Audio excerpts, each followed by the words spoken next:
eu sabia que eu queria ser artista. Eu já não sabia que tipo de artista eu queria ser. Tá.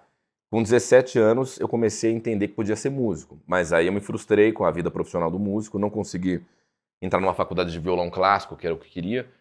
E aí eu fui, por influência do Leonardo, fazer teatro, porque ele já era um ator consolidado de teatro.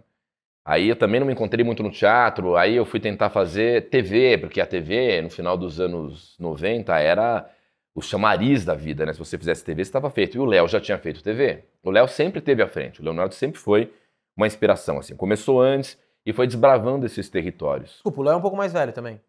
O Léo Um ano e meio, um ano e meio mais velho. Um ano e meio. Tá. Mas Nossa, ele não teve Léo, nenhuma dúvida parece vocacional. que é uns 5, cara. Nem parece, né? É que a maturidade, né?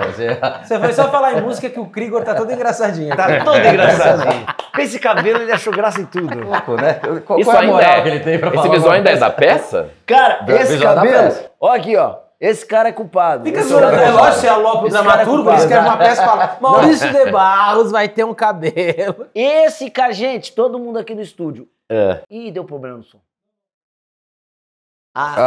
Que assim? E às vezes eles chamam a minha atenção também, porque eu vou ficando assim, ó. Sim. Ele tem Aí AVC, ele mini fica- AVCzinho. Você vai Aí, ver. eu já achei que era comigo. Eu já achei que era comigo.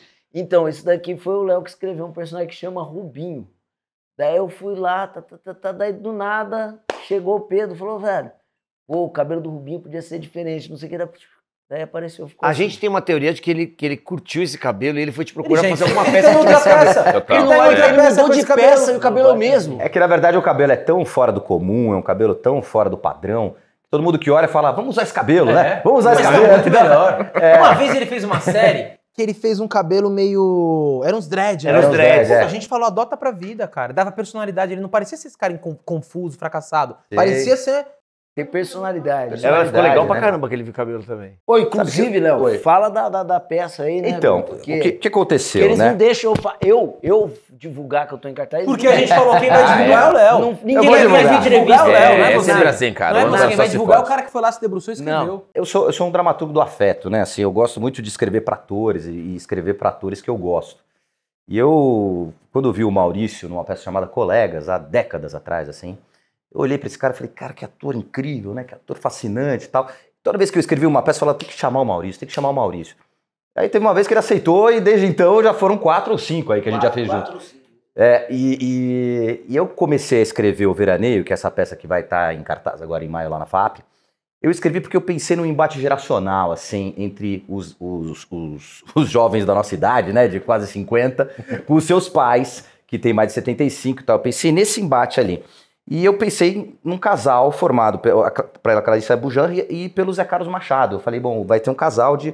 Só que quando eu tava escrevendo, eu falei, putz, onde eu vou botar o Maurício nessa peça? Eu preciso botar o Maurício nessa peça. Isso é amigo. Isso é amigo. E aí eu falei, Porque não, é melhor sócio, eu fico, puta, tem que ter o Maurício. E aí eu falei, não, tem que ser, esse cara tem que ser um cara mais novo, começou a fazer sentido, e no final das contas, eu acho que esse meu lado afetuoso com o Maurício contribuiu muito para que a peça se tornasse o que ela é. Ela ficou uma peça mais interessante, ficou uma peça mais complexa, no sentido de que a gente tem agora uma representante dessa geração do 75 que se relaciona com um cara mais novo. Isso enriqueceu demais a dramaturgia. Muito, né? Assim, então, o teatro é um processo vivo, que se faz a partir das nossas experiências e das nossas relações. Essa minha relação com o Maurício, de admiração, resultou num personagem que eu acho que é um personagem, talvez um dos melhores personagens que eu já escrevi na minha trajetória como dramaturgo, porque é fruto da minha reflexão, mas é fruto dessa nossa convivência, assim. E aí, quando a gente deixou o personagem prontinho e tal, e começamos a ensaiar, aí coube ao Pedro Granato, que é o diretor do espetáculo, construir o visual dessa figura. Ele falou, é um cara praiano, é um cara que toma muito sol, é um cara que usa óculos escuros, que veste uma camisa de time e tal. Sarado E tal. Malhado. Aí ele começou a malhar, você vê que ele tá forte e tudo, então ele se preparou pro papel.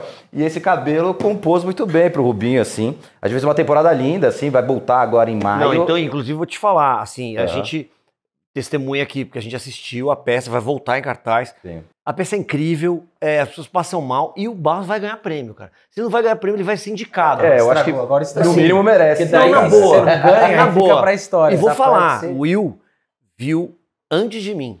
E quando ele falou comigo pelo telefone, ele falou assim, cara, o Barros tá foda. Aí a gente falou assim, eu falei, pô, é lógico, Sim. né? Ele falou, não, mas ele se superou. E total, cara, eu falei pro Eu Barros, não falo bem a gente disso. acabou de ver a peça, eu falei, eu acho que ele vai concorrer a prêmio, porque A peça é divertidíssima, Eu ia engraçada, elogiar. e esse personagem é um presente pro ator, cara.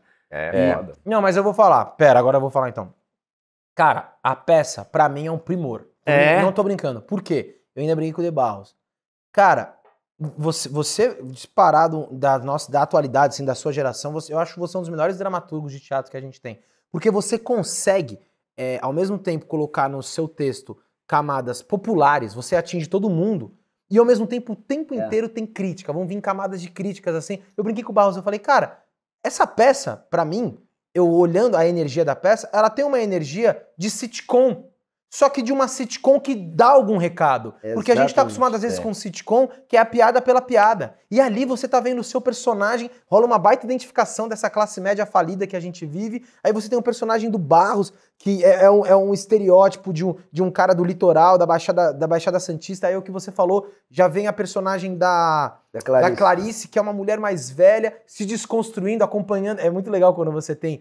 O mundo tá mudando na última década e aí você vê uma mulher que ela desperta aos 70, né? Não é só a menina de 15, 16 anos da nova geração, ela fala, eu acho que eu vou experimentar o amor livre, né? Isso é fantástico. Então eu acho que você faz isso muito bem, é muito difícil fazer isso. Porque eu acho que às vezes o teatro tem um problema, que às vezes as pessoas, para darem um recado legal, uma crítica, acabam colocando tanta profundidade que tem dificuldade de comunicar. E eu acho que às vezes academiza. O espetáculo fica pra quem é da classe. E ao mesmo tempo... O lance de querer fazer comédia, achar que a comédia é só o feijão com açúcar. Então Não, você mergulha, e que eu acho que é o que o Léo faz, que é assim, você mergulha na Feijão classe com média, vai, arranca e fala barro. aí, ó, tá todo mundo aqui, ó, é a gente. E a gente se identifica, né? Tem os outros personagens que são os personagens que você faz com o Silvio, com a Tati, com a... Não, e vocês todos, os personagens, cara, muito rico, e você tem um elenco maravilhoso ali. Sim. Vocês dão um recado muito bom. Eu falei pro De Barros, quando eu terminei, eu falei, cara, que legal que deve ser ensaiar essa peça.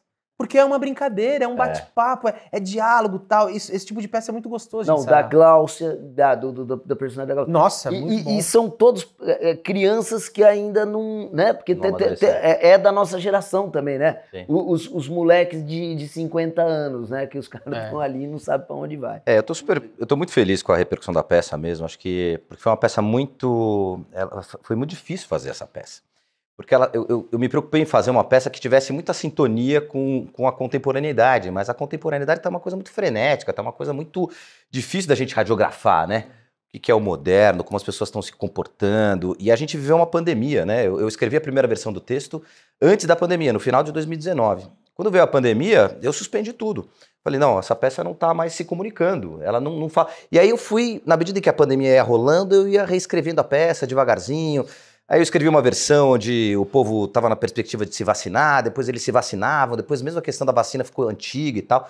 Então eu fui fazendo ajustes e tentando fazer com que a peça se comunicasse o tempo todo, né? Até durante os ensaios mesmo eu fiz modificações, o De Barros tá aqui de prova, assim, eu peguei as últimas 15 páginas da peça e trouxe de novo, assim, pro elenco, falou, as 15 páginas vão mudar e tal, porque era a minha preocupação mesmo, era estabelecer uma comunicação, um diálogo. Eu acho que a gente tem que...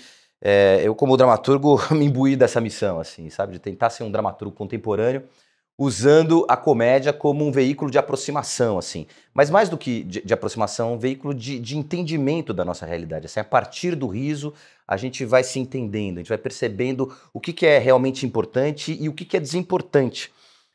Eu me inspirei muito não me comparando ao Tchekhov, mas me inspirei no Tchekhov no sentido de, com o Tio Vânia, por exemplo, ele faz uma comédia de pessoas desgraçadas. Verdade. Né? São todos desgraçados e a peça tem momentos muito engraçados mesmo. Então eu me preocupei com isso, eu falei assim, eu vou botar a desgraça em cena, mas eu vou colocar a desgraça de uma maneira que você vendo de longe você acha muito engraçado, entendeu? E isso é uma maneira das pessoas redimensionarem as coisas importantes e desimportantes da sua vida. Eu acredito realmente que tragédia inevitável, tragédia terrível mesmo, é problema de saúde, morte de filho, sabe? Assim, coisas que realmente são coisas terríveis, absurdas. Não dá pra você fazer humor com isso. Agora, problemas que você tem no seu relacionamento, problemas que você tem no seu emprego, problemas que você tem dentro da família, de você se sentir deslocado nas conversas e tal, são coisas difíceis, são coisas duras, são coisas terríveis, mas... Você olhando em perspectiva, você consegue extrair o humor disso, consegue identificar o humor disso. E ao identificar o humor, você vê o quanto isso é pequeno, é patético, e é menor do que você, entendeu? É menor do que a sua força como ser humano, entendeu? Então, acho que a comédia tem essa função mesmo, assim, sabe? perceba o quão banal é isso, o quão ridículo é isso. Você está com problemas de trabalho? Muda de trabalho. Ah, mas tem um custo de vida. Tudo bem, mas é transitório. Isso vai mudar. Você é mais forte do que isso, sabe? Eu quis escrever uma peça para mostrar que as pessoas são mais fortes do que os problemas que elas colocam num patamar ali que parece que tá arruinando a vida. Não, esses problemas não arruinam a sua vida. Você pode até extrair o humor deles. E é o mesmo olhar que você já trazia no Pousada Refúgio, né? Sim. Esse lugar. Isso é muito legal, porque fala um pouco disso que o Barros falou, né? Essa supervalorização de pequenos problemas da classe média, né, cara? E eu ia Nossa. falar disso, eu ia falar só que a gente teve aqui receber o Vocês têm Airode. muito isso, né? Porque A eu gente sou recebeu rico, o Airode. Mas vocês que são classe média... Não, e A tem gente muito a ver com grana, né, bicho? Porque tudo é... Não, mas daí dá grana pros caras, os caras estão tranquilos, né, bicho? A gente recebeu aqui o Airode e a Armeline, Mariana Armeline, para falar de uma peça que é argentina, que tá aqui. E eu acho que esse tipo de humor é um humor que é com essa cara do humor argentino, que lida com a classe média com acidez e de uma maneira engraçada, com o patético que é a a gente classe média, tá numa né? época descobrindo que classe média e pessoa falida é a mesma É a coisa. mesma coisa. A grande verdade é essa. Mas Então sabe o é que um é? prato cheio pra quem trabalha com humor. É que quem assistiu a Veraneio vai achar que características legais dessa peça do Léo. O que é legal da carreira do Leonardo como dramaturgo é que ele já tem uma consistência assim, de temas, uma recorrência de temas que já são uma assinatura do Léo.